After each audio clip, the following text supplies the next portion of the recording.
The story of Romeo and Juliet begins in the town of Verona, Italy, where there lived two powerful families. Families who were sworn enemies. Families who could not think twice before drawing their sword. These were the Montagues and Capulets.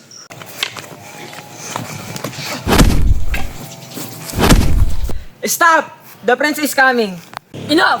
You threatened the peace of my son and described civilian lives.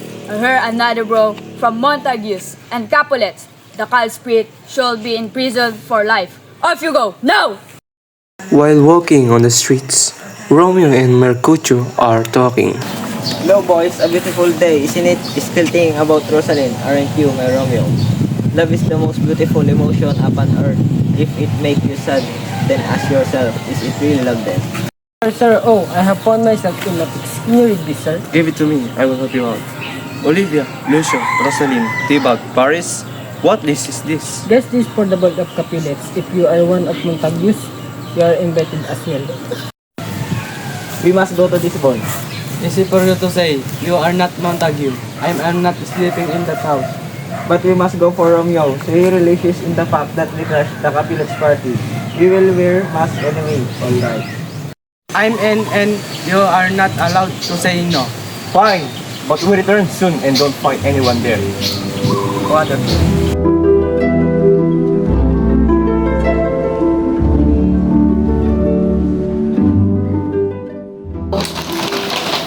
Noble wine of women of Verona, welcome to our humble ball.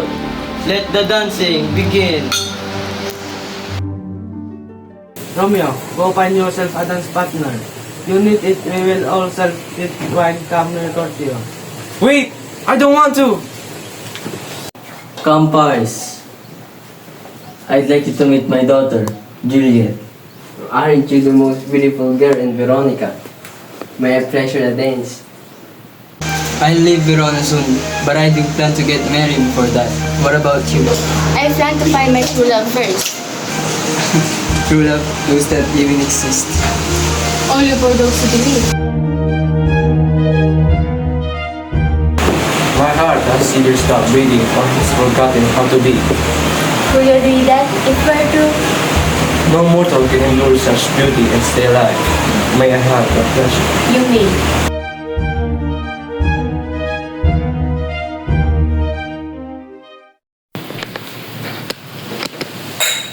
Ah, who's that? Now by the sea, in honor of my blood, striking that I hold the medicine.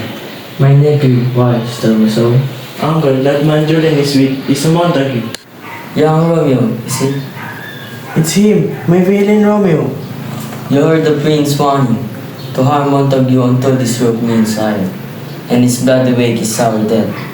I would not for the word of all the town in my house do disparagement. I'm not enjoying it. You will endure it if I say you will.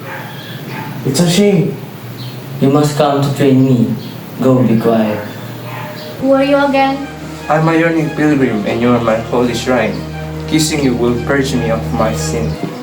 That's a big talk. I mean it. And now you're giving me all your sins. I apologize. I will take my sin back. You kissed by the book. Madam, your mother is looking for you. Juliet, Lady Capulet is looking for you. Juliet?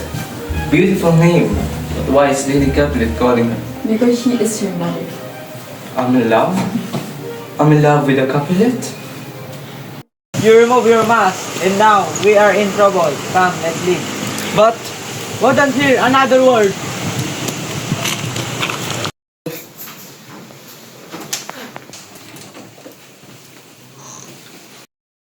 Nurse, find out who that man is, the one I was dancing with.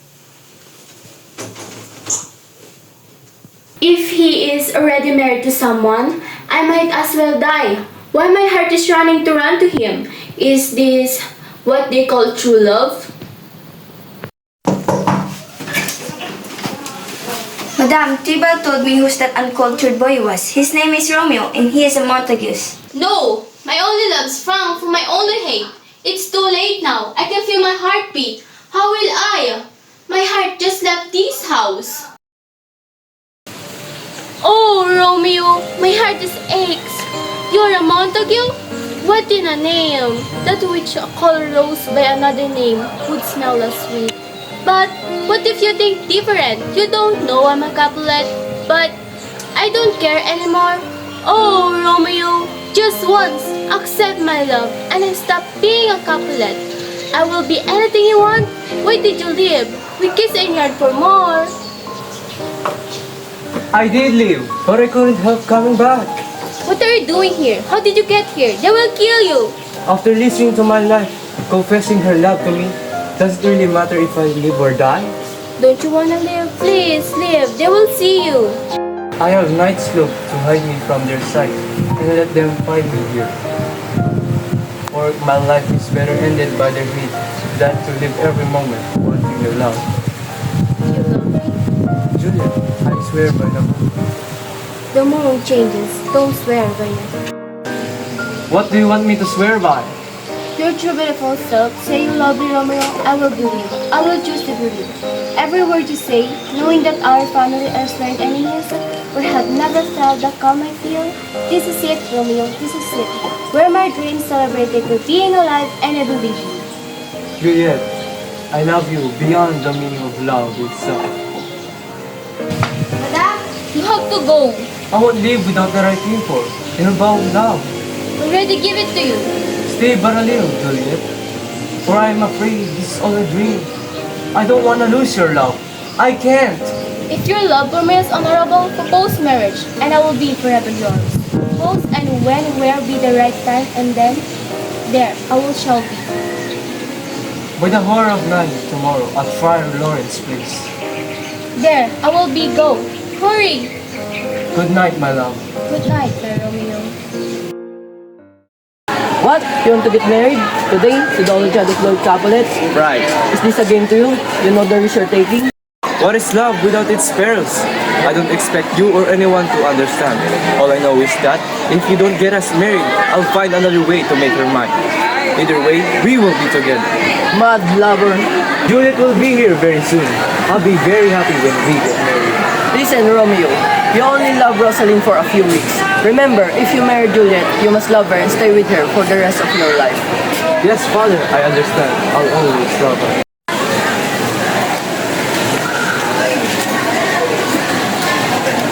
The nurse told me to meet you here. She said that Father Lawrence will marry us. And I will come with you. That afternoon, the love of Romeo and Juliet was secretly celebrated. They were now husband and wife. But that same heavenly afternoon, destiny was about to change its course.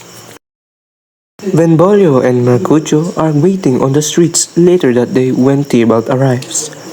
Tybalt demands to know where Romeo is so that he can challenge him to a duel in order to punish him for sneaking into the party. Mercutio is eloquently vague, but Romeo happens to arrive in the middle of the verbal sparring. Tybalt arrives. The two men stand. Mercutio fights with Tybalt. Stop fighting! Do you remember what the prince said? Both of you will get imprisoned. Mercutio, please stop! Stop! Tybalt!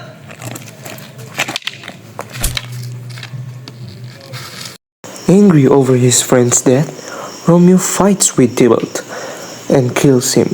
Then he decided to flee. What happened? How did this man die? Tybalt killed Mercutio was Romeo's friend. Romeo was very angry and he killed Tybalt. Romeo must die. He's a murderer. He killed my nephew, Tybalt. But Tybalt was a murderer too, Lady Capulet. No, he wasn't. That was Benvolio says. He's a Montague. Romeo must die. Sir, our son is not a murderer. He killed Tybalt because he was angry. I hereby declare that Romeo must banish from Verona. Romeo must leave immediately, and if seen in Verona, that will be the end of him. Where is my madam's husband? How is my Juliet? She weeps and weeps. What have I done? I brought tears to her eyes. I hurt my love. I must not live. Your wife is grateful that her Romeo lives, and you want to take that away from her? How will she live? Romeo, think straight. Tomorrow morning, leave for Mantua. I will arrange your stay, you will get everything you need, and I will send you a letter about Juliet and Verona. Things will be fine, my boy. Go, meet your wife before you leave. That night, Romeo sneaks into Juliet's room and they consummate their marriage. Paris, I have a good news. I decided to take you and Juliet married this Thursday. I love Juliet. I've waited for so long. But does she want to marry me? I don't ask for her consent, and this is the best way to take it out of the Thebal's death. If that's the case, I wish Thursday were tomorrow. No, I won't marry Faris. It's just not possible. What do you mean?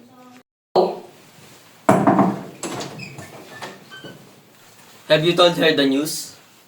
She says that she won't marry Paris. What? Why not? Listen, Juliet. Paris is a good, kind man. He's an important man too, and a friend of the prince. You are a very lucky girl. Father, listen. I know you're trying to help me, but I will never marry Faris. I don't love him. I don't even know him. That doesn't matter. You will marry him Thursday. If you dare to reject the count, then I will disown you. You will be dead to me. Do you understand? No, Father. Please. Mother, please. Nurse, what do I do? I already have a husband.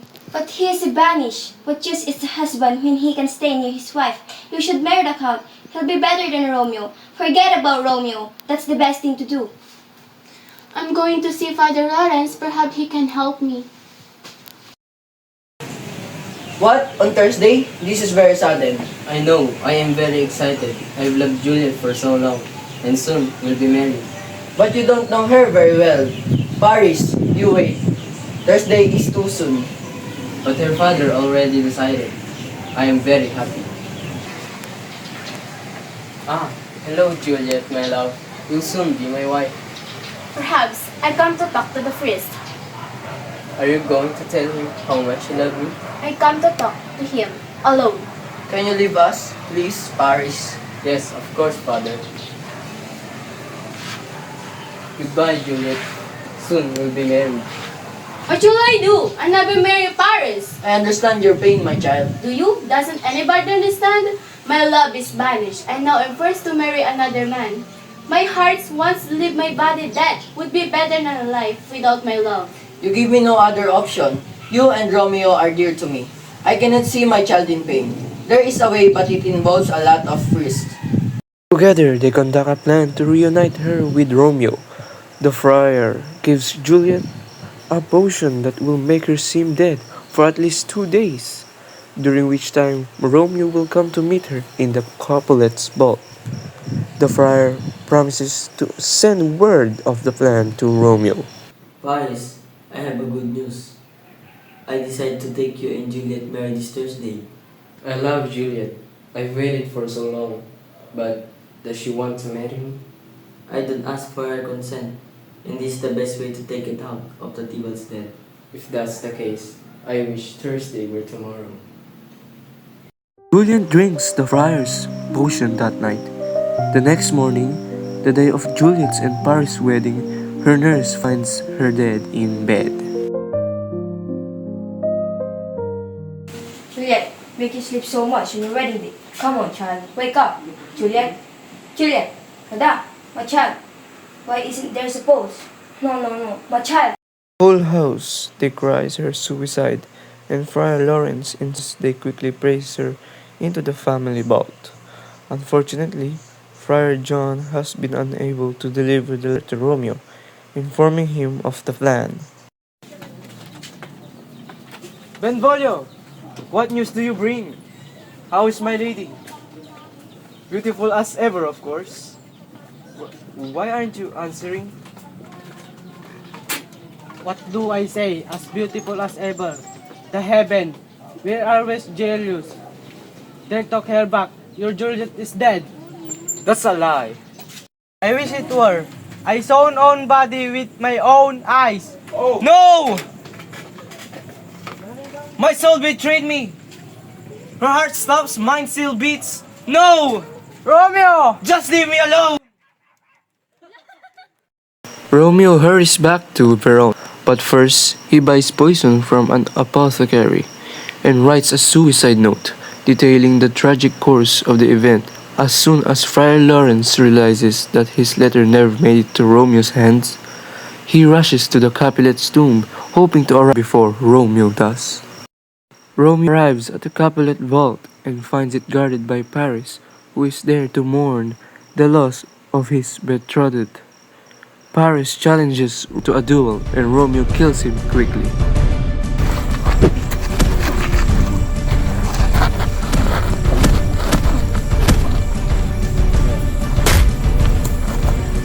Rest in peace, my friend. The one who killed you will not live for long. My love, my life, how are you still beautiful? Death took you away, but it could not take away your beauty. Let me take your last embrace in the world. I am joining my love in eternity. Has anyone ever been as happy as I am before I die? This is the most divine potion on earth, for it will reunite us.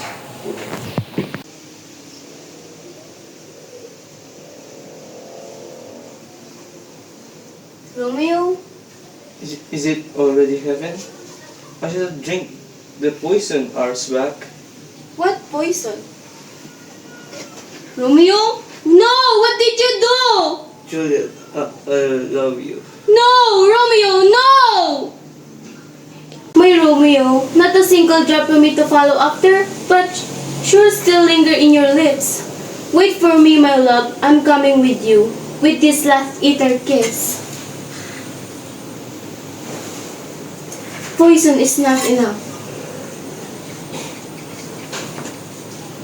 Today's morning bring an unusual peace to Verona, one that is wrapped with sadness, for two souls have humbled the entire town with the purity and innocence of their love. Can we take the lesson from the dead? Capulet, Montague, see what is cursed is laid upon your head, that heaven finds me to kill your joy with love. Friar Lawrence explains the whole story, and Romeo's letter confirms it. The two families agree to settle their feud and form an alliance despite the tragic circumstances.